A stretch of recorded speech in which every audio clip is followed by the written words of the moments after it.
Naalala niyo na ba tong video ko na to? Yung about doon sa prof namin na galit na galit. I-share ko lang ulit kung paano siya nagalit sa amin. Kasi nga, dahil dun sa 7 minutes na sinagutin namin yung exam. Ngayon, yung ginamit kasi namin doon is itong Black Box AI. Ngayon kasi, yung Black Box AI na to, nakakatulong ito sa pag-review namin. Ito lang tinatype namin kapag namin ng reviewer. Create a reviewer about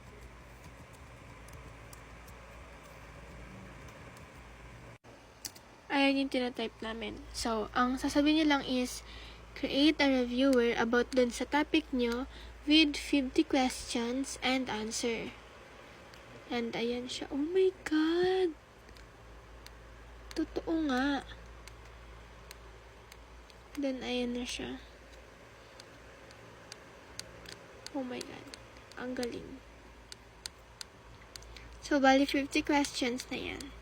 Kaya, yung nagamit namin doon is napaka-worth it talaga. Kaya nga 7 minutes pa lang tapos na kami. Tapos lahat kami perfect.